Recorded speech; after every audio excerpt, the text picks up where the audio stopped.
Collector को ज्ञापन प्रस्तुत कर इकबाल मैदान को सामाजिक और सांस्कृतिक गतिविधियों के लिए पुनः आवंटित करने की मांग। 15 दिसंबर 2024 को 12 मेघ हाउसिंग बोर्ड कॉलोनी कोई-फिजा भोपाल में आयोजित प्रेस कॉन्फ्रेंस के दौरान विरासत-ए भोपाल मंच ने भोपाल वासियों की भावना को व्यक्त करते हुए इकबाल मैदान पर लागू धारा 144 को हटाने की मांग की। मंच ने इस संदर्भ में एक ज्ञापन कलेक्टर महोदय को प्रस्तुत किया, जिसमें इस मैदान को पुनः सांस्कृतिक और सामाजिक गतिविधियों के लिए खोलने की अपील की गई। प्रेस कॉन्फ्रेंस में मंच ने ये बात स्पष्ट की कि इकबाल मैदान भोपाल की सांस्कृतिक धरोहर का महत्वपूर्ण हिस्सा रहा है और इस मैदान का उपयोग सामाजिक और सांस्कृतिक आयोजनों के लिए किया जाना चाहिए। जामन के साथ साथ मीडिया प्रतिनिधि और सामाजिक कार्यकर्ताओं ने इस मुद्दे पर विचार किया और इस विषय को शासन तक पहुंचाने के लिए अपनी सक्रियता व्यक्त की।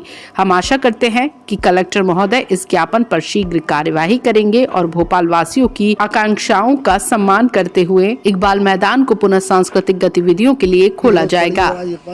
मुद्दों के लेकर बड़ी परेशानी खड़ी हो रही है यहाँ पर, तो आज क्या कहना चाहते हैं? देखिए, आपने देखा विरासत भोपाल मंच जो है वो किसी एक जाति का, एक समाज का, एक रंग का, एक समुदाय का कोई मंच नहीं है।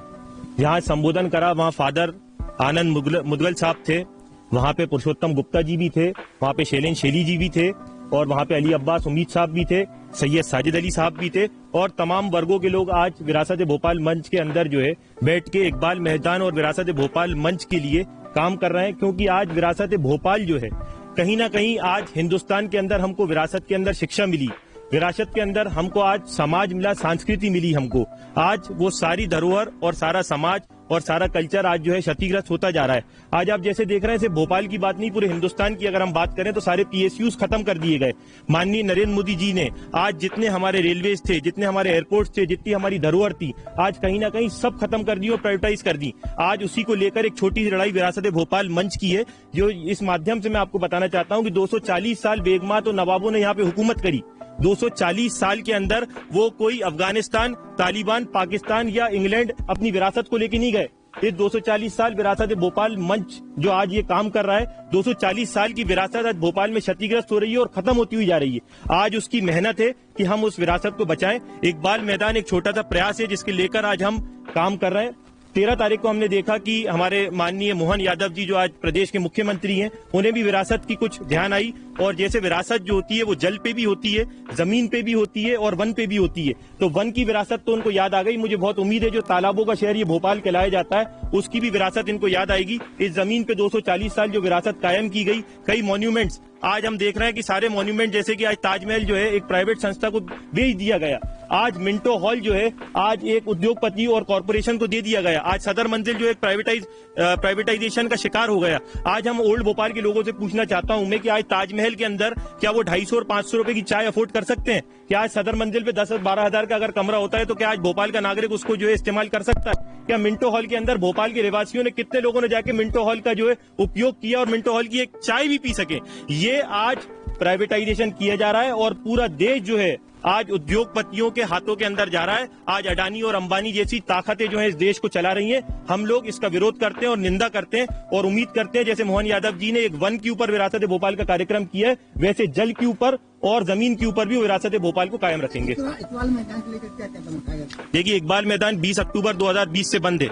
आप लोगों को सबको जानकारी होगी। अगर किसी व्यक्तिगत विशेष ने कोई बात या कोई किसी चीज का प्रोटोकॉल किया है तो इसका मतलब ये नहीं होता है कि मैं सीएम हाउस जाके अगर कोई तकरीर गलत कर दूं तो सीएम हाउस को कल क्षतिग्रस्त कर दिया जाएगा या सीएम हाउस को बंद कर दिया जाएगा। अगर मैं राजभवन जाके अगर कोई बात गलत करता हूं तो राजभवन को बंद नहीं कर दिया जाएगा, व्यक्ति विशेष के ऊपर कोई कार्रवाई की जाएगी। तो इकबाल मैदान गुनहगार नहीं है। अगर कोई आदमी गुनहगार है तो उसको जुडिशरी तय करेगी कि वो सही है या गलत है।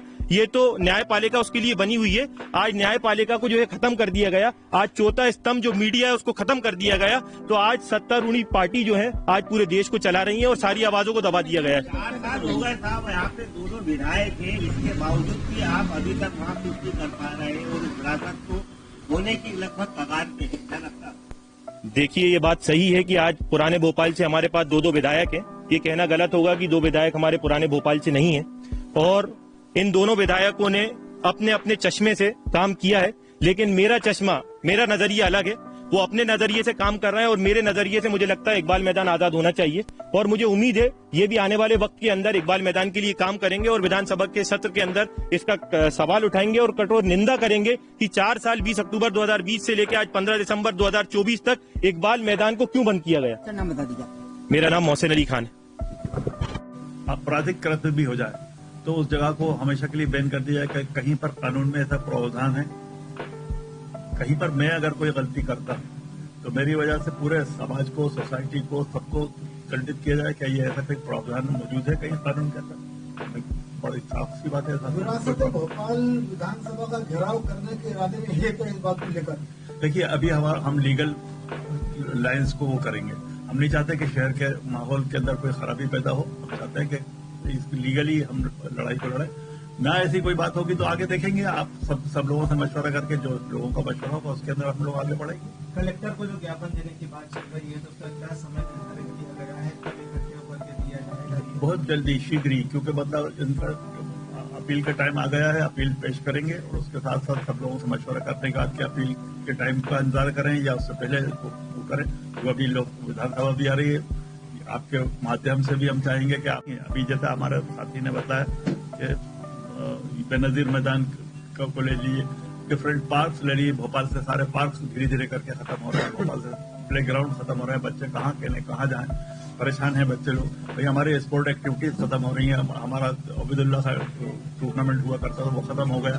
ऐसे 50 एक के बाद एक बहुत सारी समस्याएं हैं जिन सबका निदान होना आवश्यक है। लेकिन उस सबके लिए एक साथ पे काम नहीं हो सकता। अभी हमने सबसे पहला मुद्दा उठाया कि हम कहीं एक हमारा सेंटर तो प्रारंभ हो। भोपाल के अंदर सबसे बड़ी साजिद जी, आप कानून के बड़े सलाहकार हैं, सारे ज्ञापन है आपने दे चुके हैं। क्या राष्ट्रपति महोदय से मुलाकात की इस पूरे मामले से? किससे? राष्ट्रपति महोदय से मुलाकात? राज्यपाल।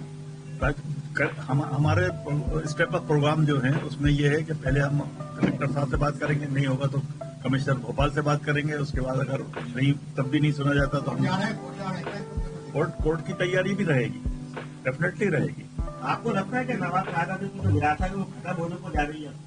देखिए, अब नवाब साहब तो चले गए, जमाना गुजर गया, लेकिन हम लोग भोपाल वाले लोग हैं। हमारी विरासत की बात है। हमारी चीजें जो है वो धीरे धीरे करके खत्म की जा रही हैं। हमारे चीजों, हमारा जो पहचान है वो खत्म की जा रही है। हमारे जैसा हमारे पंकज भाई ने कहा कि हमारी गंगा जमनी तहजीब का जो गहवारा है भोपाल, जहाँ से गंगा जमनी तहजीब का नाम शुरू हुआ है, वो भोपाल को आज मतलब हम कहाँ लेके जा रहे हैं, किस तरह से मतलब तालाबों का शहर जो था, शेल शिकरिया और तालाबों के शहर के अंदर आप देखिए कि सिद्दीक हसन खां का तालाब खत्म हो रहा है। मोतिया तालाब की हालत बहुत खराब हो रही है। नीचे वाला तालाब जो मुंशी हसन खां का तालाब, ये सारी ब्यूटी कॉर्नर्स हैं, बहुत अच्छी जगह है। हमारी जो ब्यूटिफिकेशन जिनका प्रॉपरली होना चाहिए शहर की पोजीशन, तो देखिए आप जो जुमराती बाजार के अंदर हमारे जो कारोबारी साथी हैं उनको देखिए तो आप उनको कितनी परेशानी का सामना हो रहा है। आज जिम्मेदार किसको मानते हैं?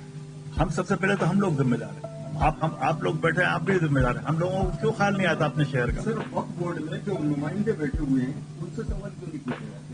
देखिए, ये आप ये थोड़ा सा इसके लिए आप 144 के लिए मेन मुद्दा आपका 144 हटाने का है, ठीक है ना? तो इकबाल मैदान जैसे आप बोलते हैं भोपाल विरासत, तो भोपाल विरासत सभी समुदाय की, सभी धर्म है ना, एक अकेले मुस्लिम समुदाय की नहीं है। तो जो आप सांस्कृतिक प्रोग्राम के बारे में बात करते हैं कि उसके लिए देना चाहिए, तो सभी समुदाय के लिए धर्मों के लिए देना चाहिए या आप सिर्फ मुस्लिम से? ना, अभी हम थोड़ा सा लेट हो गए, क्लियर करना होगी।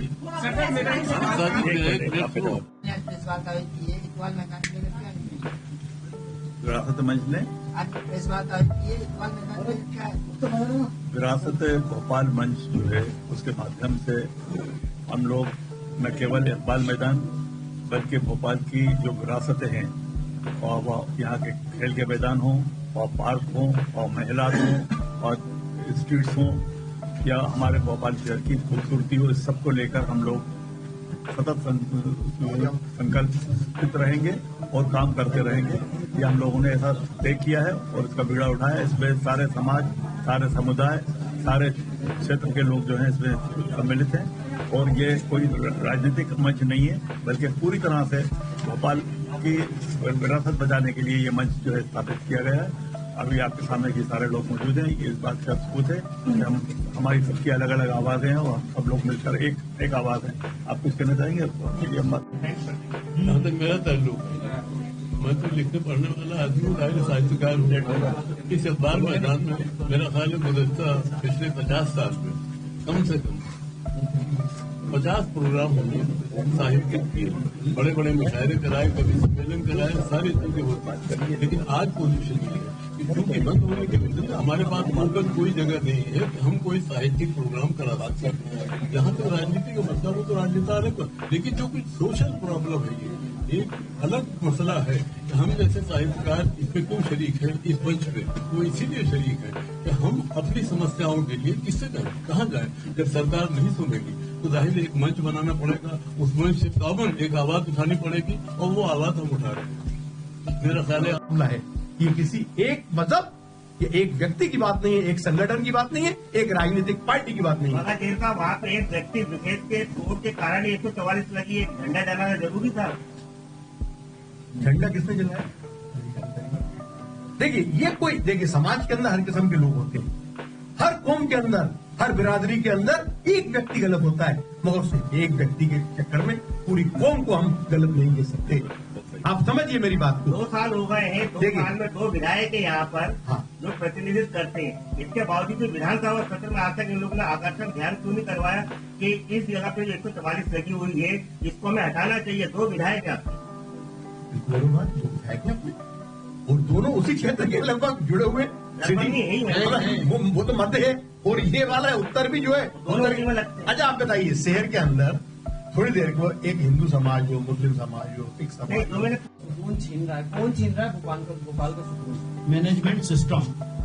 इसको मानते जैसे हैं हमारे जैन साहब ने कहा कि जहाँ फ्लाई ओवर की जरूरत है वहाँ पर आप मेट्रो दिलाओ। ये छोटा सा जवाब दीजिए, भोपाल वाला हर बच्चे के पास बाइक है, हर इंसान के पास गाड़ी है, वो क्यों मेट्रो में बैठेगा? उसको अगर जाना है आरिफ नगर या आगे जाना है करोड़ तक तो अपनी बाइक से कार पे जाएगा, वो क्यों मेट्रो में बैठेगा? फिर वहां से तक के गलियों में पैदल जाएगा। ये भोपाल शहर बहुत कंजेस्टेड सिटी है, मेट्रो में कहाँ से स्टेशनों पर टिकट लेगा, कहाँ चढ़ेगा, कहाँ उतरेगा? ये कोई टूरिस्ट इलाका तो है नहीं कि बाहर के लोग आ रहा साहब दिल्ली की तरह बैठ के कहीं निकल रहा। तो ये तो सब एक लंबा पैमाने पे जो हुआ है, यहाँ पर फ्लाई ओवरों की जरूरत थी। सरकार को दोषी मानते हैं अपनी सब?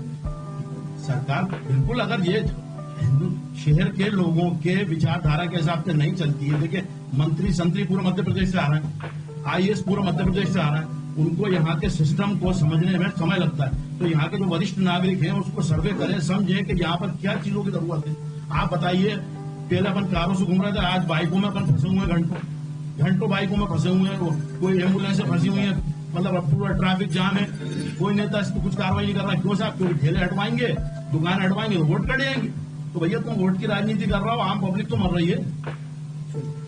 ये सभी ने देखा है हम लोगों ने कि जो एक बार भोपाल में आके बस जाता उसका दिल नहीं चाहता कि हम भोपाल छोड़ें, क्योंकि ये बिल्कुल हिंदुस्तान के हृदय में बसा हुआ है और बिल्कुल भारत के दिल में बसा हुआ है। ये शहर इतना खूबसूरत शहर है, इतना सुकून है, जो अभी कुछ दिनों से सुकून छिनता जा रहा है। हम देख रहे हैं यहाँ पर, जैसा हमारे जैन साहब ने बताया, ट्रैफिक एक विस्फोटक रूप ले रहा है भोपाल में। अब सवाल ये आता है कि मैं कौन को अपना परिचय दे।